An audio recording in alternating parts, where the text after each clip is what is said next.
Paz do Senhor, igreja. Amém. Abra sua Bíblia em Mateus 6, verso 25 em diante, até o 33.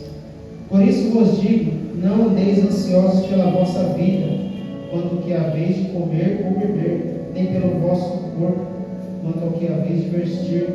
Não é a vida mais do que o alimento, e o corpo mais do que as vestes?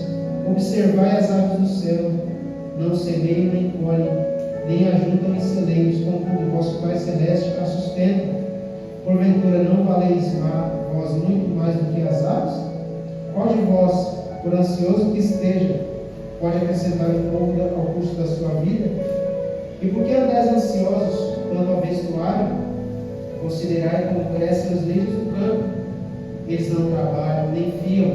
Eu, contudo, vos afirmo que nem Salomão em toda a sua glória se vestiu como qualquer deles. Ora, se Deus veste assim a erva do campo, que hoje existe e amanhã lançada no forno, quanto mais a vós outros, homens de pequena fé, portanto não vos inquieteis, dizendo, que comeremos, que beberemos, ou com que nos vestiremos, porque os gentios é que procuram todas essas coisas, pois vosso Pai Celeste sabe que necessitais de todas elas.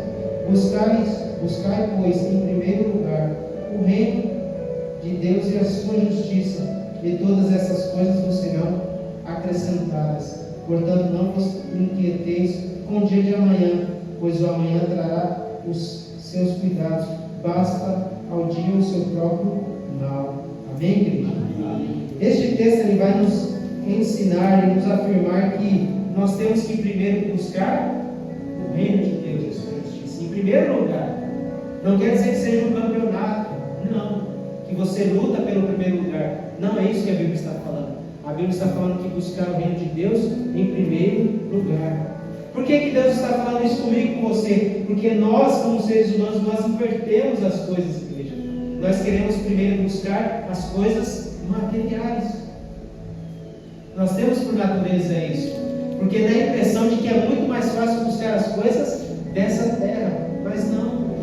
A Bíblia acabou de nos afirmar que se nós buscarmos primeiro o reino de Deus, todas essas coisas nos serão acrescentadas: a veste, a comida, a bebida, a sua casa, a sua família, tudo.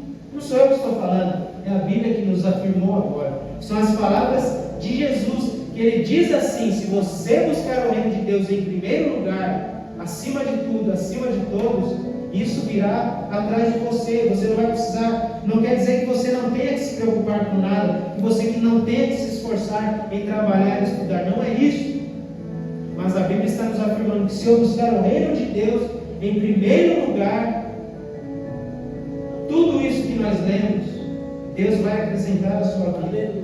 Não é uma teologia positivista, não. É a palavra de Deus que está afirmando isso. Que se eu buscar o reino de Deus em primeiro lugar, todas essas coisas nos serão acrescentadas. E nós vamos meditar nisso nessa noite. O que é buscar o reino de Deus em primeiro lugar? Parece ser fácil, mas não é. É difícil, mas não é impossível, igreja. Abra sua Bíblia em Mateus 8, 21. Nós vamos aprender com a história deste rapaz. Mateus 8, 21 diz assim: e outro dos seus discípulos lhe disse: Senhor, permite-me que primeiramente vá sepultar meu pai. Jesus, porém, disse: segue-me e deixe os mortos sepultar os seus mortos. Neste texto aqui, quando ele fala deixa eu sepultar o meu pai, alguns falam que de fato ele iria sepultar o seu pai. Mas na cultura na época dizia que quando se falava assim, deixa eu primeiro sepultar o meu pai, queria dizer assim, deixa eu primeiro cuidar do meu pai, da minha família, até que ele venha a partir dessa terra. Então Jesus, deixa primeiro eu cuidar do meu pai, até ele partir dessa terra. Depois eu venho e sigo ao Senhor. Mas Jesus falou, não, deixe os mortos enterrar os mortos. Deixe que ele cuide da vida dele. Vem e segue-me. É um desafio tão desafiador, igreja, porque você abrir mão de cuidar da sua família desafio muito grande. Foi o que aconteceu com este rapaz. Muitos acham que ser cristão é aquela pessoa que vai desprezar a sua família. Não, não é isso. É o desapego das coisas deste mundo. Quando você se desapega das coisas deste mundo e entende que você tem que buscar o reino de Deus em primeiro lugar, as outras coisas ficam em segundo e terceiro plano. Mas a prioridade do filho e da filha de Deus é servir a Deus. Amém, igreja? Enquanto o reino de Deus não for em primeiro lugar em nossas vidas, as outras coisas deste mundo, igreja, vão tomar este lugar. E Deus deixará de ser primeiro lugar na minha e na sua vida. É matemática pura isso. Se tudo aquilo que eu vivo nessa terra tomar o lugar de Deus, Deus não passa a ser mais primeiro na minha vida. Ele fica em segundo, em terceiro, em quarto, em quinto, em sexto plano. E Deus vai ficando sempre por último. A gente sempre vai deixando Deus de lado. E não é isso que Deus quer da minha e da sua vida. Não. Deus, Ele quer que nós tenhamos Ele como primeiro, como prioridade nas nossas vidas. É isso que Ele quer de mim e de você. E o que Jesus está querendo nos dizer? Por que o reino de Deus não é em primeiro lugar nas nossas vidas, muitas vezes? Nós achamos que Deus sempre está em primeiro lugar, mas a nossa maneira de viver vai dizer se Deus está em primeiro ou não na minha vida. E nós vamos meditar nisso nessa noite. Por que será que o reino de Deus ele sempre fica em segundo plano, em terceiro plano? E é isso que Jesus vai abrir a nossa mente nessa noite, abrir os nossos olhos, para que nós venhamos enxergar se de fato Deus está em primeiro lugar na minha vida ou não. Isso às vezes acontece, igreja, por vários motivos. E eu vou simplificar ao máximo para você entender.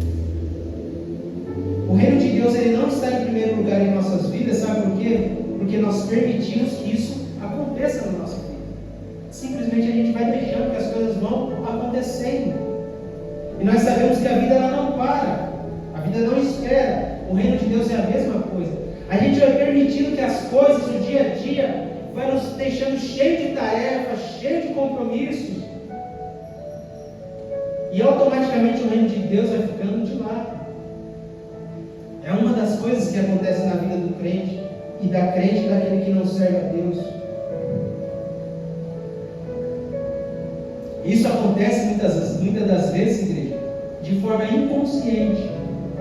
A vida é tão corrida, mas tão corrida nos dias que nós vivemos, que a pessoa tem que levantar, trabalhar, estudar, cuidar da família. É o dever de todo crente. Mas a vida é tão corrida, que inconscientemente a gente fala assim: hoje não deu para buscar a Deus. Não deu, porque foi tão corrido. Mas o que eu quero que você entenda? Isso Deus não aceita como desculpa, igreja. Não, Deus não aceita. Por mais que eu fale assim, Deus, foi tão corrido o dia, mas tão corrido, que hoje eu não consegui orar, eu não consegui falar com o Senhor, eu não consegui ouvir a sua voz. Isso não quer dizer que Deus tem carência de nós, que Deus precise da nossa oração. Não, igreja. Nós é que precisamos dele. Deus ele não precisa de nós para existir, não. Ele é eterno. Antes que eu e você tivéssemos vida, ele já era. Ele já é eterno. Amém, igreja? Amém. Só para você entender a palavra, porque alguém pode dizer assim: então está parecendo que Deus precisa de ouvir a minha voz, porque Deus é carente. Não. Nós é quem precisamos dele. E ele nos dá a fórmula para que eu e você sejamos uma bênção e tenhamos ele em primeiro lugar em nossas vidas. Mas dando continuidade, deixe sua Bíblia aberta em Mateus 22.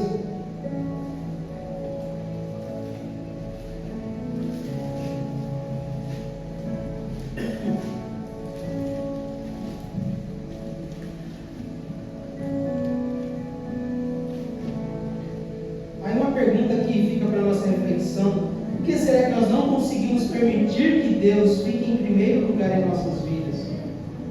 É para você refletir nessa noite.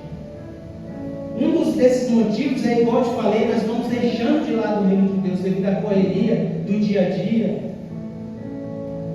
E a gente vai se esquecendo da palavra de Deus, a gente vai se esquecendo de Deus no nosso dia a dia. Isso vai se repetindo dia após dia na vida do filho e da filha de Deus. Nós nos esquecemos de que temos que amar o próximo, nós nos esquecemos de que temos que ajudar o necessitado, de estender a mão que está aflito, de fazer oração para uma pessoa que está precisando, abraçar uma pessoa que está querendo tirar a vida. Então isso nós vamos nos esquecendo dia após dia. E Jesus, ele nos deu os dois grandes mandamentos, que está em Mateus 22, 35. Olha só, um deles, doutor da lei, interrogou para o experimentar, dizendo: Mestre, qual é o grande mandamento da lei? E Jesus disse: amarás o Senhor teu Deus de todo o teu coração, de toda a tua alma, de todo o teu pensamento. Este é o primeiro grande mandamento. E o segundo, semelhante a este, é: amarás o teu próximo como a ti mesmo. Destes dois mandamentos dependem toda a lei e os profetas. Então Deus nos ensina como nós devemos agir segundo a sua lei, igreja. Então fica para a nossa reflexão nessa noite de alguns pontos por que Deus não é prioridade na nossa vida. Se a gente parar para pensar, amar a Deus acima de todas as coisas e o próximo como a mim mesmo. Quando a correria do dia a dia vai passando, eu vou deixando esses mandamentos de lado. E automaticamente, quando eu deixo a palavra de Deus de lado, o reino de Deus fica em segundo plano.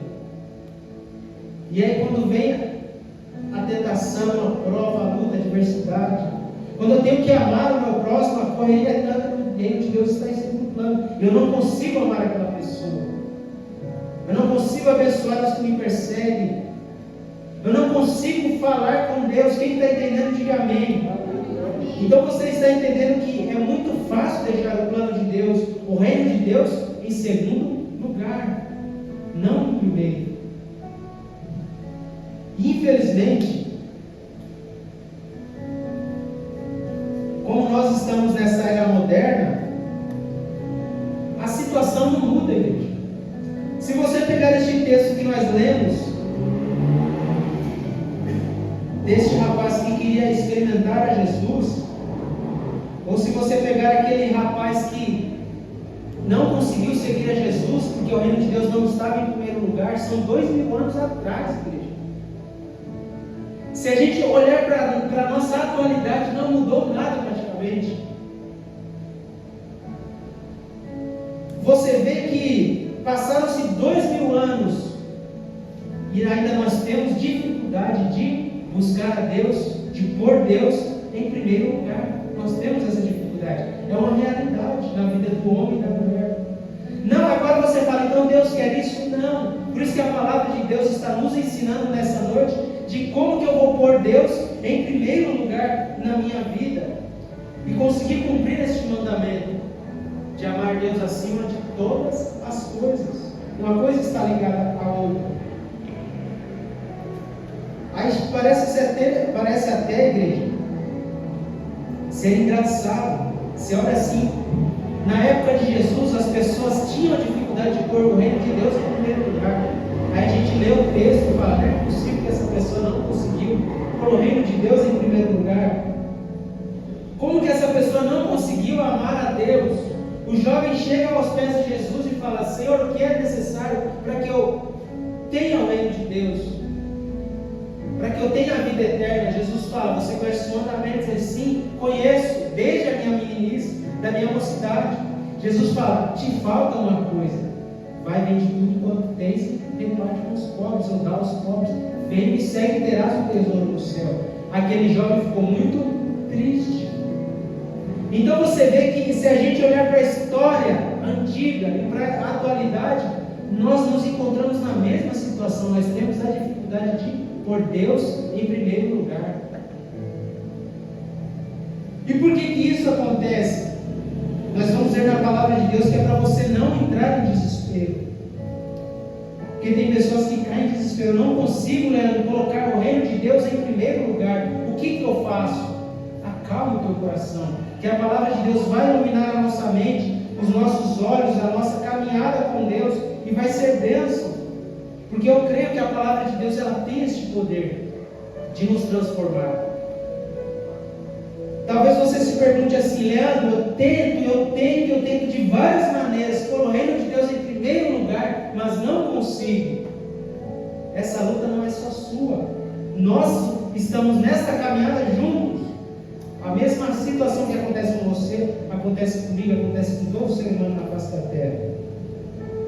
Mas nós vamos entender o porquê. Porque quando você entende a palavra de Deus, você começa a enxergar como que o reino de Deus funciona. Por que isso acontece? Vamos para a palavra de Deus. Por que nós temos essa dificuldade de buscar o reino de Deus em primeiro lugar? Você precisa entender que após a queda de Adão e Eva, isso está lá em Gênesis, após a queda de Adão e Eva, toda a humanidade, a partir daí, ela sofreu uma ruptura com Deus. De fato teve uma ruptura. Romanos 3,23 vai dizer assim: todos pecaram, sem exceção, todo ser humano na terra, seja pequeno, grande, não interessa, todo ser humano, ele é pecador. Ele foi destituído da glória de Deus. Destituído quer dizer o quê? Perder a posição. Então Adão e Eva, eles perderam aquela posição de falar com Deus. Eles perderam essa comunhão com Deus. Isso passou de geração para geração. Então todo ser humano na face da terra, ele tem uma ruptura com Deus. Ele não tem esse acesso livre a Deus mais. Por isso a dificuldade de pôr o reino de Deus em primeiro lugar. E com essa destituição, igreja, o homem se tornou inimigo de Deus. Antes Deus era amigo, agora o ser humano é inimigo de Deus. Isso está lá em Filipenses 3,18. Diz assim o texto: porque muitos há, dos quais muitas vezes nos disse, e agora também digo, chorando, que são inimigos da cruz de Cristo, cujo fim é a perdição, cujo Deus é o ventre, ou seja, a própria pessoa, e cuja glória é para a confusão deles, só pensam nas coisas terrenas. Então veja que a solução, neste caso, é Jesus, igreja. A solução da humanidade que só pensa em si próprio é Jesus, porque essas pessoas são inimigos e inimigas de Deus. Isso não quer dizer que quando nós aceitamos a Jesus, vai ser fácil servir a Jesus, buscar a Ele. Não, requer de mim e de você um esforço tremendo. Diariamente nós temos que ter essa ideia: não é fácil buscar a Deus, não é fácil por a Deus acima de todas as coisas, não é fácil. Mas o Espírito Santo, através da palavra, Ele vai nos dar essa força. Quem crê assim, diga amém. Olha só o que diz lá em 2 Coríntios 2, 2 Coríntios 5, 17. Nós vamos ver que a solução para os inimigos de Deus, para essa inimizade, é Jesus. Assim que, se alguém está em Cristo, nova criatura é. As coisas velhas já passaram, e eis que tudo se fez novo.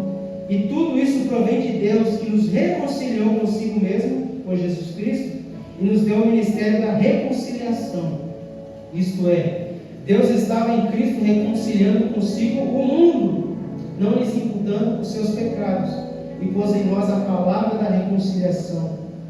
De sorte que somos embaixadores da parte de Cristo, como se Deus por nós rogasse. Rogamos-vos, pois, da parte de Cristo, que vos reconcilieis com Deus, aquele que não conheceu o pecado, e fez pecado por nós, para que nele fôssemos feitos justiça de Deus.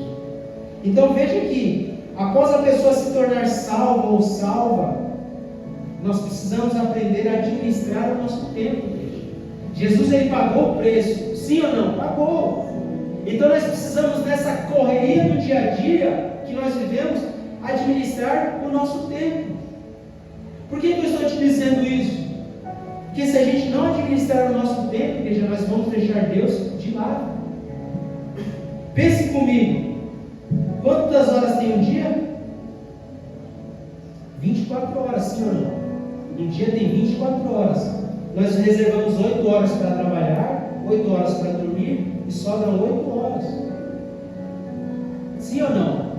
8, 16, 24. 24 horas tem um dia. Então, tirando as 16 horas que você se dedica ao trabalho, a descansar no seu corpo, dormindo, restam 8 horas para você cuidar da sua vida, sua família, aquilo que você tem para fazer, os seus afazeres. Dessas 8 horas eu tenho que reservar um tempo a Deus, diariamente. Porque se isso não acontecer, igreja, a minha fé vai se esfriar. Por isso que muitas pessoas começam a caminhar com Deus, vai passando o tempo, ela perde a vontade de servir a Deus. Isso é esfriar a fé. Aí a pessoa vai perdendo a vontade de buscar o reino de Deus e a sua justiça. É lógico que ninguém quer ter uma fé que vá se esfriando, ninguém quer isso. Porque a partir do momento que a fé vai se esfriando, a pessoa não tem mais prazer em buscar a Deus. Então nós temos que, e nós vamos aprender nessa noite, que nós temos que criar uma rotina entre eu e Deus, igreja. Eu tenho que ter essa rotina. Tem pessoas que gostam de orar quando levantam, meio-dia, à tarde, à noite, madrugada, cada um tem o seu tempo.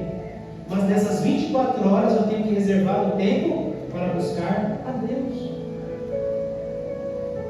Cada um tem a sua rotina, nós somos diferentes, mas eu tenho que ter a minha hora de oração, a minha hora de meditar na palavra de Deus, a minha hora de pregar o Evangelho para as pessoas. Eu tenho que ter esse momento com Deus, senão a minha fé vai se esfriar.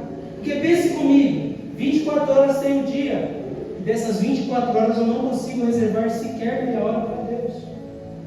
Como que vai ficar a fé dessa pessoa? Ela vai se esfriando. A Bíblia vai nos dizer que nós somos como uma lamparina, que a tocha tem que ficar acesa. O que mantém a tocha acesa? O óleo que está dentro da lamparina. Aprenda comigo, se diariamente você colocar óleo dentro da lamparina, a sua chama sempre vai estar acesa. É uma metáfora para você entender o mundo espiritual. Então, diariamente eu tenho que ter essa rotina, esse devocional com Deus, que é só você e Deus, igreja. E por que nós não reservamos esse tempo para Deus? Por causa da correria do dia a dia. E aí chega o fim do dia, a pessoa fala assim: hoje eu não consegui agradecer a Deus pelo dia, não consegui. Deus não está nos julgando, mas Deus está nos mostrando que se nós tivermos esta aliança com Ele, este compromisso com Ele, igreja, nós vamos ter uma fé viva, não aquela fé mecânica. O que é uma fé mecânica? É quando a pessoa vai para a igreja só por ir. Ela fala: vou ao culto hoje, não tem aquele prazer de servir a Deus. Ele fala: vou falar de, vou convidar esse cara aí para mim na igreja. Eu não sei que ele vai mesmo. Quer ir para a igreja? Tipo, a pessoa prega sem amor às aulas. Isso é uma fé mecânica. E não é isso que Deus quer de mim e de você. Quando a pessoa ela entende que aquilo que ela faz não é ela, mas sim o Espírito Santo que está dentro dela, através de um cotidiano, de uma rotina de oração prazerosa com Deus, é isso que acontece nas nossas vidas. Fazer a obra de Deus se torna prazeroso, não é um fardo. Aí as pessoas vão olhar para você e vão falar assim: como que pode essa pessoa estar tanto tempo na igreja e não se cansar de falar do amor de Deus, não se cansa de falar das maravilhas de Deus? Por quê? Porque essa pessoa tem um devocional com Deus.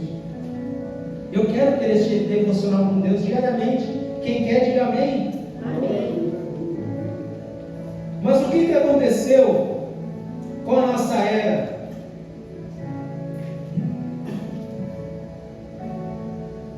Lucas 8,14, na parábola do semeador, o semeador ele saiu a semear. Lucas 8,14 diz assim: e a semente que caiu entre espinhos, esses são os que ouviram e indo por diante, são sufocados com os cuidados e riquezas e deleites da vida, e não dão fruto com perfeição. Qual é o pensamento moderno da era que nós vivemos? O eu, a minha vontade, vontade, aquilo que eu penso, aquilo que eu acho, está em primeiro lugar. Nós vivemos nessa era. As pessoas, elas buscam riqueza, multiplicar aquilo que ele tem, aquilo que ela tem. Por isso que muitos trabalham em excesso. O amor ao dinheiro, que é a raiz de todo mal, porque não é pecado a pessoa ter dinheiro, a Bíblia diz que é pecado o amor ao dinheiro. Por quê? Porque as pessoas buscam essas riquezas, igreja. É isso que é ensinado nos dias de hoje, sim ou não? Hoje em dia nós vivemos nessa vida, infelizmente. Mas será que é possível um crente viver nessa sociedade? É possível, igreja. Você pode correr o dia inteiro fazer as suas coisas, mas quando a pessoa se dedica um pouco do seu tempo a Deus, essa pessoa, ela passa a ser uma ferramenta nas mãos de Deus. Em meio a esta sociedade, podemos dizer assim, maluca, que se esqueceu de Deus. Então, infelizmente, tudo isso que eu te falei, a busca pela riqueza, o eu em primeiro lugar, tudo isso vai tomando o lugar de Deus na vida da pessoa. Isso é só nas pessoas lá fora do mundo? Não, igreja. Isso acontece dentro da igreja, com os filhos e as filhas de Deus. Por isso que a palavra de Deus nessa noite está nos trazendo a luz, para a gente enxergar que a maneira que nós estamos vivendo, deixando Deus de lado, não está certo, não está seguindo o padrão de Deus. E nós temos, infelizmente, nos dias de hoje, nós lemos aí no texto que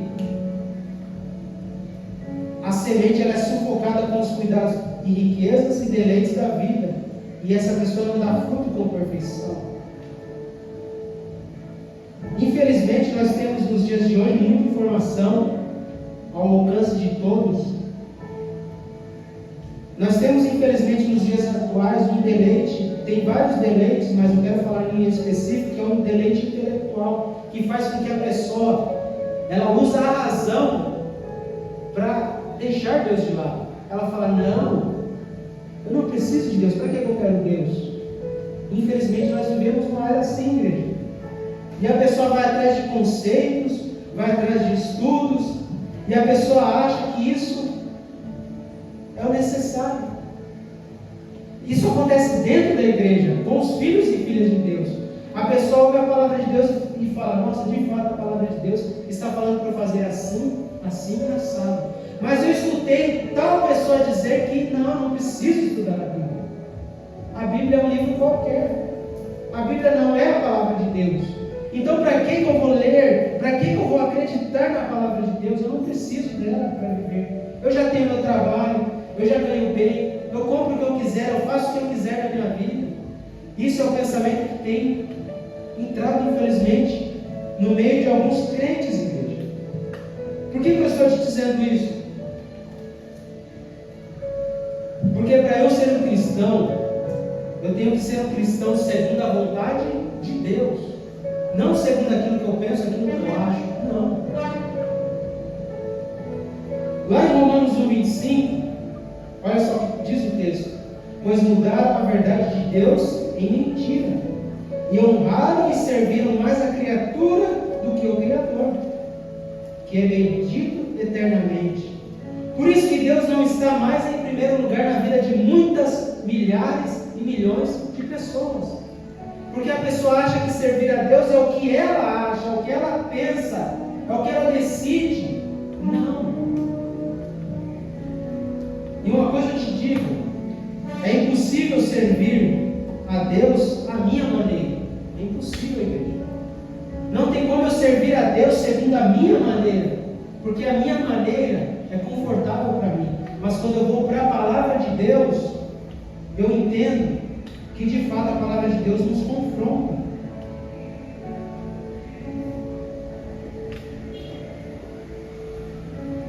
Mas vale ressaltar que, como ser humano que nós somos, eu tenho que fazer as minhas obrigações diariamente, mas eu não posso me esquecer de Deus, igreja.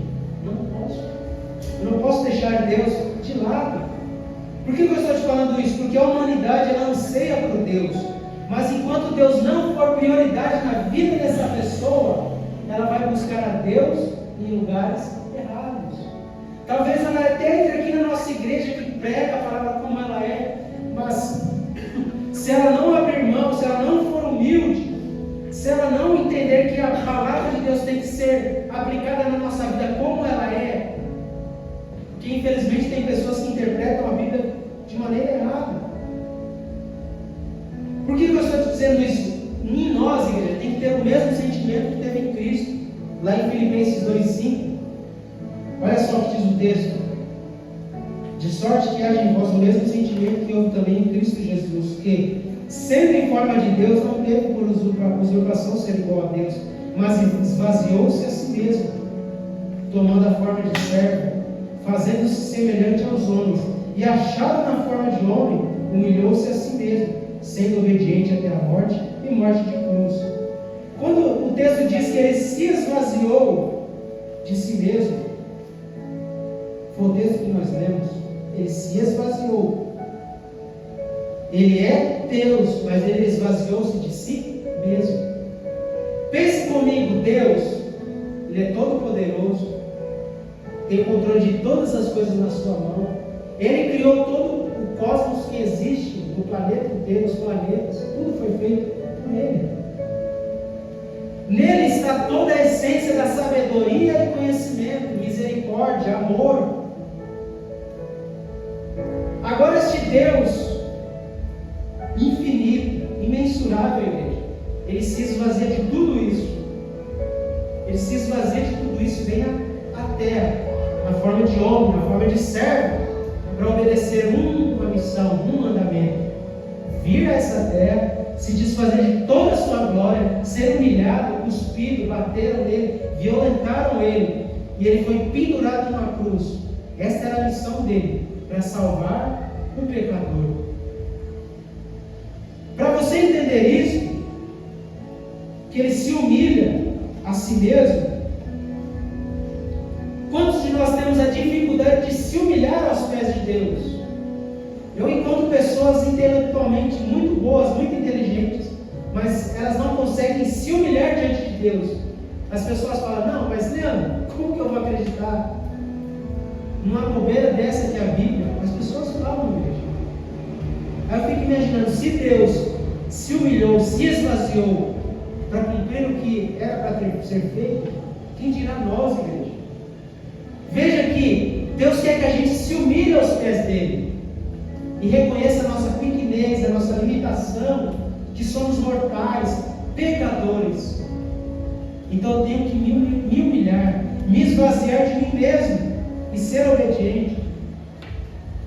Porque Jesus, além de se humilhar, de se esvaziar, de ter forma de se fazer servo, Deus que se fez homem, como um de nós, se humilhou e foi obediente até a morte e morte de cruz. A Bíblia diz lá em João 7,38, Jesus falou assim: quem crê em mim, como diz a Escritura, rios de água viva correrão do seu ventre. Quem crê em mim, como diz a Escritura. Este como é de acordo com a palavra de Deus. Como a palavra de Deus diz, não como eu acho, como eu penso. Igreja, fique de pé, eu quero estar orando em favor da sua vida. Feche os seus olhos. Soberano Deus e eterno Pai, a tua palavra nessa noite foi ministrada. Pai, quantos de nós, ó Pai, que deixamos o Senhor de lado e nos esquecemos que o Senhor é o nosso Deus, o Senhor é o nosso Pai? Quantos de nós, ó Pai, às vezes na correria do dia a dia não conseguimos orar, não conseguimos falar com o Senhor, mas nessa noite, ó Pai, em nome de Jesus, que essa palavra venha transformar a nossa maneira de viver, a nossa maneira de ser, que a partir de hoje, ó Pai, todos nós venhamos, ó Pai, em nome de Jesus, reservar o tempo para buscar o Senhor na nossa casa, no nosso trabalho, não sei aonde, mas nós temos, ó Pai, que ter este devocional com o Senhor, porque senão, ó Pai, nós vamos ser aqueles crentes, ó Pai, que parece um robô, Deus, andando nessa terra, sem vida espiritual, sem este diálogo com Deus. Pai, eu sei que não é isso que o Senhor quer de nós, por isso que eu te peço em nome do Senhor Jesus, que o Teu Espírito Santo venha fazer com que essas palavras que foram ministradas aos nossos corações venha se fazer vida na nossa vida, porque, Pai, a Tua palavra é viva e eficaz. Pai, em nome do Senhor Jesus, nos ajude através do Teu Espírito Santo se humilhar, ó Pai, fazer, Pai, nós, ó Pai, de servos do Senhor, ó Pai, como a Bíblia diz, ó Pai, foi bem clara, bem categórica, que nós temos que ter o mesmo sentimento que houve em Cristo Jesus, que sendo Deus, não teve por usurpação ser igual a Deus, mas antes, ó Pai, esvaziou-se, humilhou-se, se fez servo e foi obediente até a morte e morte de cruz.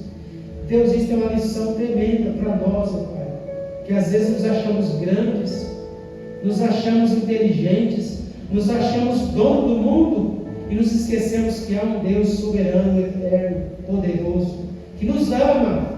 Em nome de Jesus, essa é a minha oração, junto com a Tua igreja. Pai, que essa palavra produza o resultado para a qual foi enviada, em nome de Jesus e para a glória de Deus. Quem crê assim, diga amém, Jesus. Amém, igreja?